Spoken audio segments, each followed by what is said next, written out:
was being a menace, but because of the execution of Team Eternity, Lucas did not get the time to shine pretty much at all, despite being the hyper carry in almost every matches. So definitely Lucas is gonna be a pick or ban hero as of now. But what I'm the most curious about is, will they consider the rod a threat enough to ban him out? Because yes, that was a comfort pick, but it was just not much of an impact. So the question still remains there. Yep, and the thing is that in the previous game, we saw the UBE picks getting banned out, right? We saw the Florine, Matilda, Baxia, Hylos all banned out right in the first phase itself. I do think we might be seeing a repeat of that in this game, but then again, Rayuga needs to strategize a little more well because they need a few picks to be available for themselves as well. I'm sure they want the Matilda to be picked up for themselves. I'm sure they also kind of want the high loss in their favor because Vishal is just phenomenal on that hero. So obviously they go in for the Fanny ban in the first phase, and with the Baxia might come up next, and they might just ban out the Florin altogether to just, prevent Team Eternity from trying to pick it in any sort of way. Certainly, Florin still remains a threat because she is just the top tier right now, and everyone should fear that little girl who gets accompanied by Dew everywhere she goes. I mean, those two, I would say, are one of the most dangerous duo that we have in the MLBB family as of now. But right now, though, Gatot Kacha being a respect ban from Eternity Esports. I did not expect that Gatot to be banned out, given that he can be countered. But still, I guess they do see him as a threat. But followed up by Kalea, so definitely a good ban. And obviously the Kalia gets banned out. And final ban from Rayuga, it could pretty much be everything. They could even choose not to ban out anything at all because, Reston can pick up on the Kimmy or the Harriet. Visal can Mhm. go in for the high loss EXP. Rocco can go in for the Florina, Matilda, and Rome. So technically, anything is possible for the side of Team Rayuga. And while Eternity, they do need to think on what they want their picks to be. Their Baxia and Fanny is gone. The Hayabusa is still kind of open in this draft at the moment, but Eternity might just ban it out. But instead, Rayuga bans out a safe option, which is going to be the Joy. Yep, the nimble assassin right after Fenny. After Fenny, Joy is one of the most nimble assassins that we have in the game. So they're just being cautious so that Eternity does not pick up that Joy for the electrifying beats to burst them down. So definitely, seeing her as a threat is a good idea for them.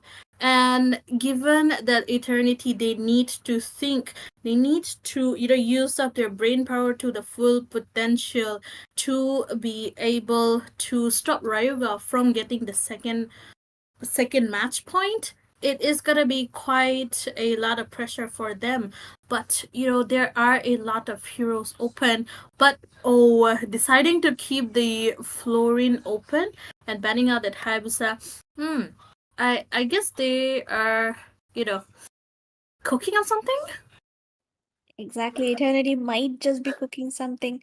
But okay, I think it's a redraft coming in from this. Oh, oh no, it's not a redraft. It's the same thing. It's Yep, just it the is. Lucas, which gets picked up by Rayuga this time, a kind of deja vu coming in from the first Mhm. match. But that does mean Dark gets his phobias, and they can just pick up on the Florine from the side of Eternity, or even the Matilda is going to be open for them. Matilda is gonna be open for them with the Florian up as well. But there we go. These sides have switched out this time. Valentina in the hands of Neko's Queen, and Dark definitely gets his signature, the Phobius. So well, it is a win-win situation for the side of Team Eternity this time, having their comfort picked up as well. But oh, Rayuga, they do have the chance to pick up a healer, right? The Matilda. She can be paired off with a lot of heroes who lack the mobility, especially the mage out there. So definitely something that they can consider. Or, they might just go for a full tanky front line like the Hylos is still open out. So we gotta watch what they are gonna be picking up this time. Exactly. But Rayuga doesn't take any chances. They kind of insta-lock on that Hylos and Jukshin, which means that Eternity can still opt for the Matilda as a safe option, and then they can just ban out on the Florian in the second phase, not wanting Rayuga to pick that up in the roam along with the Lucas. It's just a godforsaken combo. But then again, Eternity, they really need to think about on their pick. They could also lock in on a safe goal lane at the moment because Rayuga will obviously be banning out the Moscow of the Harith or the Irithel in the coming phase. Definitely. Oh, there we go. Moskov picked up for Eternity this time, hoping that we see some good SOD plays coming in. But right now, yeah, Sarah, I think Ryuga, they are more comfortable in going for the tanky roams rather than supports, so that might be the reason that they did not go for the support rooms like the Matilda or the Florian this time. And I think Eternity, they can, get the full advantage out of that as well. But they are just, securing their potential to win the game by getting the comfort heroes for them. The heroes, as we always say, mastery over meta. So definitely this time it is reflecting onto Eternity Esports as well. But as we speak, Suyu could have been a good contender in the jungle against a Lucas, but Rayuga would be denying that from Eternity. Exactly. Well said about that. And now we can see the Florian band coming in. The next could possibly be the Matilda, since yeah, they like playing that hero a lot. But then again, you mentioned Visal. He will be the one, I think, going in with the high loss and the EXP. And Rocco loves those setup tanks and the frontliners.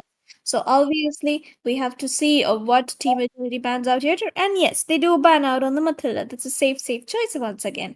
The Suyo gets banned out, and the next one it could just be the Alpha to stop Team Eternity from trying to counter on the Lucas and the Hylos. But they could also go in with an Xborg ban, which is once again a pretty good counter for those tanky meta heroes. Mm-hmm. Certainly could be a good counter for their side. Oh, but oh, a chip ban this time. Okay, quite interesting. Given that they, I don't think they would have. It would have been a problem for the chip to get picked out, but chip is really rare to be picked up in tournaments, right? Because I don't think people have a complete mastery over chip, and he's quite tricky to use as well. One wrong move, and the whole game just might go away from your hand. So interesting band coming in from Rayuga Esports, but the question is, what will Eternity go for in the jungle? Because their jungle options are quite limited given that they still have the Alpha and the Xborg. But, Fredrin are, utility jungle in this team comp, will it work though? Good question there. The chip ban, I also agree that it wasn't exactly necessary for the Mhm. side of Team Rayuga Esports. Like I've mentioned, they could have gone in with that alpha ban instead. Mhm. But then again, ASAP Kiryu will be locking on to that alpha right away because he knows that if he doesn't get it, the team Rayuga, they could just pick it up for themselves. You never know what they are planning. Mhm. So obviously, we have to see what Visal tries to lock in here for the EXP. He might go in with the glue, pretty good option here. It's still open. Mhm. While for the golden, it might obviously be the Irithel or the Kimi. And yeah, there is the Kimi Oh. and the CC gets picked up in the EXP. EXPCC. I mean, phobias against a CC. I do think both of them are quite well matched, but there was still a Badang open and they did not go for that Badang. So quite shocking for them as well, given that they could have gone for a setter, paired with the high loss altogether. But I guess Rayuga does have something on their mind. But as of now, Chow gets picked up on to the wrong position by Team AE right now. And the composition is definitely looking for the pick off by Chow and the initiation from Phobias this time.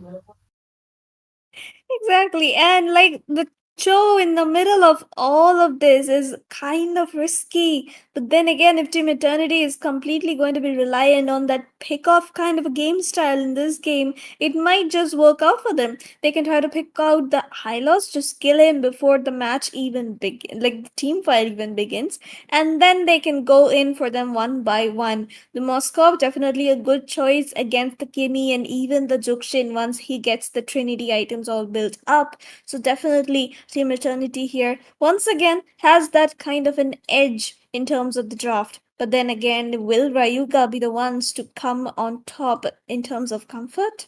Hmm. It just depends on execution this time as well. But oh well. Yep, and with that, we can see that the drafting phase is going to be over. Pretty solid drafts coming in from both the sides, and the sustain definitely quite equal. The Alpha CC, Hylos, and Phobius they have quite the equal amount of sustain, but then again, there is the Lucas who just gives a little bit of more sustain to the side of Team Rayuga Esports, while Kimi will definitely be having the range advantage against the Moskov until he picks up on the Malefic gun. So we'll have to see how this plays out for either of these teams. But because at the moment, at least in the early game, is definitely Team Rayuga's. Unless and until the Alpha manages to use his Spear of Alpha at the correct time, at the correct position to stun out Lucas from for trying to secure the retributions at the neutral objectives, or even trying to go in for the ganks as much as possible. Definitely well said out there, Sarah. And the thing is, Rayuga, they might be looking to end the match in this second match, not giving chance for Eternity to have the clap back. But given their picks in the second match, I think they are looking for an all-out match. Yeah, to still stay in the game because they do need to secure their position to go up against the top teams in India. But right now, oh well, it's gonna be down to how the teams are gonna be executing their part up. But as you said, Oh wait, I do have a question for you. Do you think CC Watt was a good pick in the composition that Team Rayuga made? I'm honestly skeptical about it as well because the CC against the Phobics doesn't work out that much. But look at that.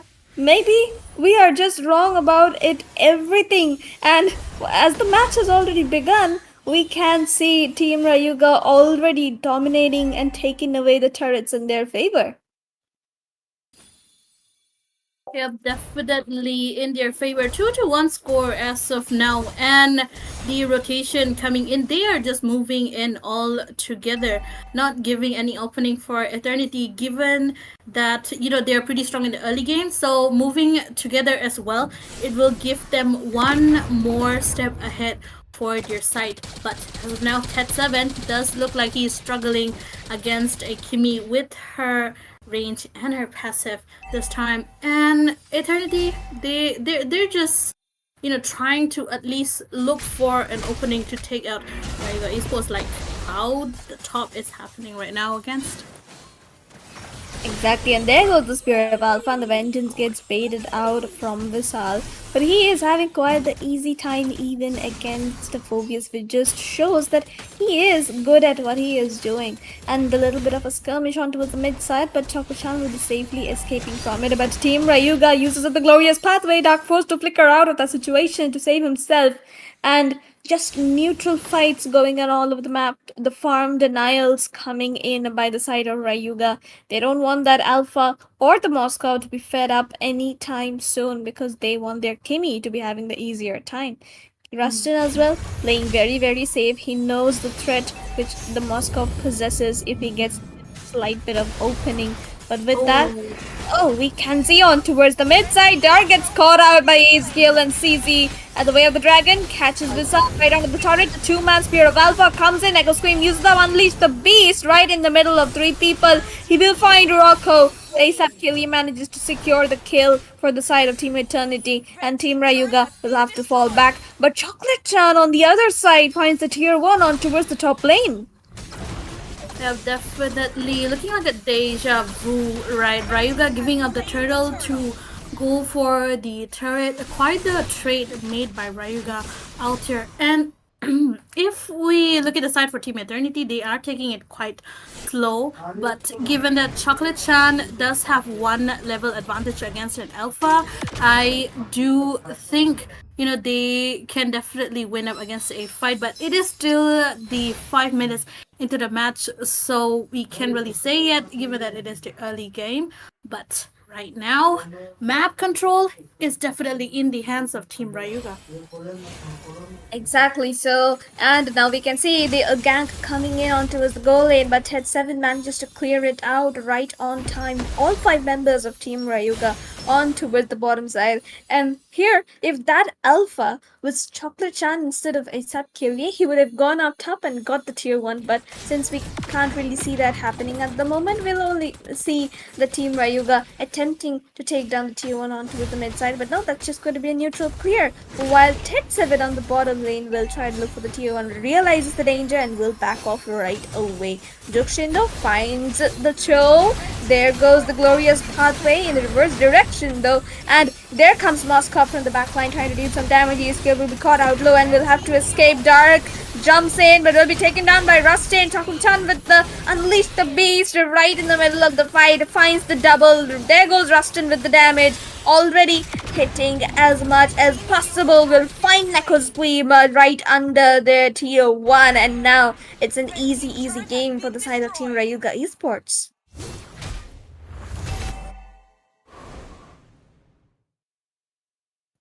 And while we wait for Zewo to be back from her little businesses, we're going to see that this match is currently in favor of the Team Rayuga already. 8-2 on the leaderboard and a 4-5k, 6k goal lead in fact, sorry. But with that, we can see the zone coming in by the Jokshin as well as the high loss as Moscow tries to take down the turret. But okay, the early winner by Chocolate Chan, wow. And he's in the middle of 4 people. Obviously, that's a shutdown. He took a little bit too much of turret damage there, I think. I can sense the judgment in your voice there. I mean, going against that for people, the Winter Crown did play it out well, but I think he, definitely went onto the wrong side of the map, sacrificing himself out there, giving up giving the shutdown onto Eternity, and I think these are the openings that Eternity need to find to have their way back onto the game. But right now we're on the orange buff though. Look at the Valentina using the up to unleash the beast, but wrong positioning. A double immobilized by Rustin there by the Kimmy, and he finds the triple.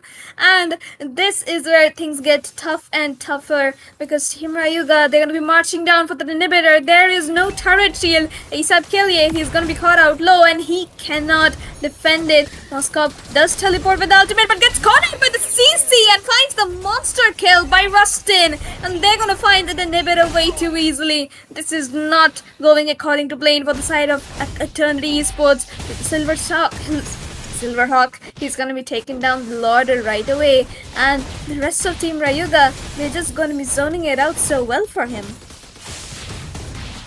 Definitely a whale zone coming in from Rayuga Esports as of now, not letting Eternity even get near the Lord. Same scenario as the last time, right? So Rayuga is definitely strong given that Vishal and Rocco are the standing pillars, the gates that is helping Rayuga be this strong in the front line.